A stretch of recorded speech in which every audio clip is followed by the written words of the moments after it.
Reflet d'Afrique Télévision, le Flash Info, the Breaking News.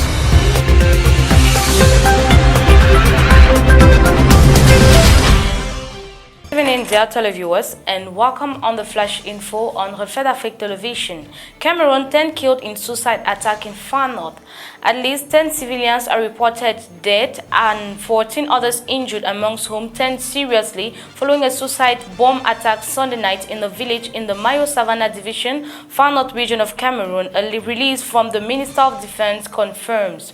According to the attack was perpetrated by 2 young boys suspected of belonging to the Boko Haram jihadist group who activated their explosion late that Sunday night. The victims were reportedly taken to the Mora District Hospital in the Far North region, and an investigation opened by the Territorial Gendarmerie Brigade to put more light on the suicide attack. The Islamic group has reportedly left more than 1,200 people dead and many others displaced in Cameroon since it began. 52nd African country confirms coronavirus cases, Sao Tome and Principe. Sao Tome and Principe became the 52nd African country to record cases of the COVID-19. The Iceland nation confirmed it faced 4 cases on Monday. Prime Minister George Jesus disclosed that the confirmation came after test results returned from Gabon. The development leaves Lesotho and Comoros as Africa-free countries as of April 6. The continent's confirmed COVID-19 cases is heading towards 9,500, over 400 deaths, and other 900 and more patients have recovered. The World Health Organization has meanwhile called for more united efforts in the fight against COVID-19. In a press briefing on Monday, World Health Organization Director General Tedros Adhanom called for all society of approach. Cameroon's Mungo's deputies mobilized to bar the way to the COVID-19. Deputies of the Mungo department in the littoral region of Cameroon organized a meeting this day to mobilize and bar the road to the coronavirus pandemic that has caused a lot of deaths in the world. The DO of the Mungo department chaired the meeting and urged them to raise awareness around them. Buckets for washing of hands and soap was provided to be distributed in all public areas as possible. Cameroon has recorded more than 600 cases of the coronavirus with about 8 deaths and 17 recoveries so far. Thus, in order to avoid the spread of the virus, the DOs has urged Cameroonians to continue respecting the measures put in place by government to mitigate the spread of the virus.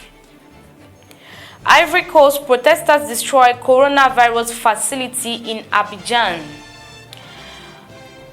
Violent demonstrations broke out in Ivory Coast commercial capital Abidjan, where residents in a district protested against the siting of a coronavirus facility. The resident of the Yopougon said that facility was being built in a crowded residential area. The facility was pulled down by the angry crowd in videos shared on social media. Police fired tear gas to disperse the protesters. The health ministry explained that the facility was only a testing center and not a treatment center, as the residents had alleged. The facility's construction has continued as of Monday, April 6. Ivory Coast has 323 cases and 41 recoveries and 3 deaths. The country is West Africa's second most impacted country behind neighboring Burkina Faso. Attacks on the siting of health facilities is common in parts of Africa. The most recent case was in South Africa, where residents of Limpopo province protested against government picking a location to quarantine nations evacuated from Wuhan, epicenter of coronavirus. Such attacks on health centers were also recorded during the Ebola outbreaks in West and Central Africa. The Democratic Republic of Congo, people attack health centers and workers suspicious they were bringing the disease to their communities rather than offering crucial medical care.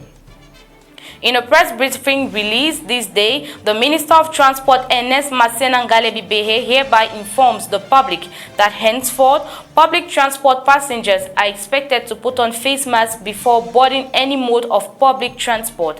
He therefore calls on administrations and companies under the Ministry of Transport, operators of the transport sector, regional and divisional delegates of transport, as well as forces of law and order, each in their area of competence, to ensure the strict implementation of the measure. The measure will take effect from Wednesday, 8 April 2020. Thanks for watching, dear viewers. This is all for today. Stay home and stay blessed. Reflet d'Afrique Télévision, le Flash Info, the Breaking News.